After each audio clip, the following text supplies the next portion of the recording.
আপনি যদি ভাবেন যে একটি স্মার্টফোন ক্রয় করবেন সেটা হোক নতুন হোক পুরান, তাহলে আজকের ভিডিওটা আপনার জন্য। কারণ আজকের ভিডিওতে আমরা কথা বলতে যাচ্ছি এমন 5টি স্মার্টফোন নিয়ে যেইগুলো আপনার এই মুহূর্তে কেনা একদমই উচিত নয়। আর এই স্মার্টফোনগুলো কিনলে আপনি কিন্তু পড়ে যেতে পারেন বড় সড়ো কোনো বিপদে। তাই ভিডিওটি না টেনে সম্পূর্ণই দেখুন, ভিডিওটি কিন্তু মোস্ট ইম্পর্টেন্ট। তো আর বেশি কথা না বাড়িয়ে চলুন শুরু করা যাক। ভিডিওর শুরুতে একটি ছোট রিকোয়েস্ট, চ্যানেলটি একদমই নতুন চ্যানেল, তাই অবশ্যই সাবস্ক্রাইব করে পাশেই থাকবেন।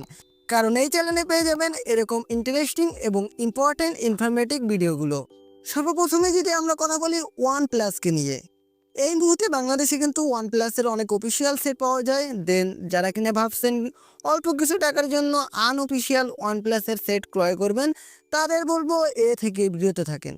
কারণ অফিসিয়াল স্মার্টফোন কিনলে কিন্তু ওয়ান প্লাস তার যে ডিসপ্লেতে লাইফ টাইম গ্যারান্টি দিচ্ছে, এবং আনঅফিসিয়াল কিনলে সেটার কিন্তু কোনো গ্যারান্টি দিচ্ছে না।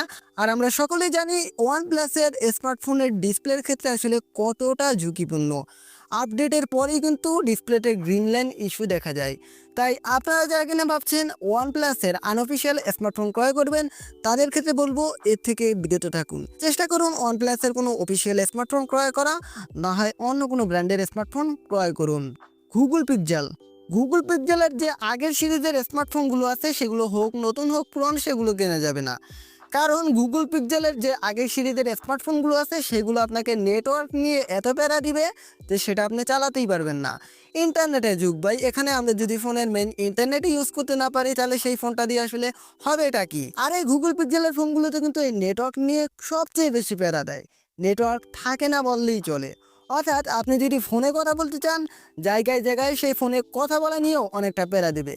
তাই এই আগের সিরিজের গুগল পিক্সেলের স্মার্টফোনগুলো কেনা থেকে অবশ্যই বিরত থাকুন। এবারে আমরা আসছি সকলের ক্রাশ আইফোনকে নিয়ে। আমাদের ভিতরে অনেকেই আছে যারা কিনা চায় যে এটি ইউজ আইফোন ক্রয় করার জন্য। তাদের ক্ষেত্রে বলছি অবশ্যই আপনারা চেষ্টা করুন আইফোন 11-এর পরে যে সিরিজগুলো আছে সেই সিরিজের স্মার্টফোনগুলো ক্রয় করার জন্য। কারণ এর আগের যে স্মার্টফোন সেগুলো কিন্তু অনেক ওল্ড মডেল, এবং এই ফোনের যে আপনার ডিসপ্লে চেঞ্জ থাকতে পারে, ব্যাটারির লাইফ একদম নাই বললেই চলে, এবং ব্যাটারি চেঞ্জও থাকতে পারে, চার্জ নিয়ে বিভিন্ন ঝামেলা। এক কথায় আপনি যদি পুরনো আইফোন কিনেন, আইফোন 11-এর আগে যে সিরিজগুলো আছে এগুলো যদি কেনেন, তাহলে দেখা গেছে আপনি আইফোনের কোনো ফিল তো পাবেনই না, উল্টো এই ফোনটার সাথে সাথে কিন্তু আপনার পকেট খালি হয়ে যাবে। তাদেরকে যারা কিনা ভাবছেন যে ইউজ ফোন ক্রয় করবেন, তাদের ক্ষেত্রে বলবো যে অবশ্যই চেক করে নেবেন এই ফোনটা অফিসিয়াল নাকি আনঅফিসিয়াল। যেহেতু আমরা ইউজ ফোন ক্রয় করবো, তাই অবশ্যই আনঅফিসিয়াল কোনো ফোন নেওয়া যাবে না। যদি আমরা আনঅফিসিয়াল কোনো ইউজ ফোন ক্রয় করি আর ফোনটা কেনার পরে যদি কোনো ঝামেলা হয়ে যায়, নষ্ট হয়ে যায়, তাহলে কিন্তু আপনাকে বড় সড়ো একটা প্যারা খাইতে হবে। আর যদি এই ফোনটার কাগজপাতি থাকে, তাহলে হয়তো বা আমরা যে কাস্টমার কেয়ার থেকে যদি সার্ভিসিং করি, তাহলে হয়তো বা কিছু টাকা আমরা ডিসকাউন্ট পাবো। তাই অবশ্যই ইউজ ফোন ক্রয় করার আগে এই দিকটা একটু ভেবেচিন্তে ক্রয় করতে হবে। যারা কিনা ভাবছেন ফ্ল্যাগশিপ ফোন ক্রয় করবে, বেসিক্যালি একটি ফ্ল্যাগশিপ ফোনের দাম কিন্তু অনেক, তাই আমি বলবো এই ফোনগুলো অন্তত আনঅফিসিয়াল কিনবেন না।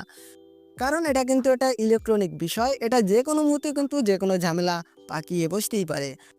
আর যদি আপনি আনঅফিসিয়াল ফোন কিনেন, তাহলে কিন্তু কোনো প্রকার অফিসিয়াল ওয়ারেন্টি বা সার্ভিস পাবেন না। সেক্ষেত্রে যদি কোনোভাবেই বিপদে পড়ে যান, তাহলে কিন্তু সম্পূর্ণ পয়সাটা আপনার পকেট থেকেই গুনতে হবে, বিশেষ করে যদি ডিসপ্লে চলে যায়। তাই যারা কিনে একটু ফ্ল্যাগশিপ লেভেলের ফোনগুলো ক্রয় করার চিন্তা ভাবনা করছেন, তারা অবশ্যই 5-10 হাজার টাকা বাড়িয়ে একটি অফিসিয়াল স্মার্টফোন ক্রয় করার চিন্তা ভাবনা করুন।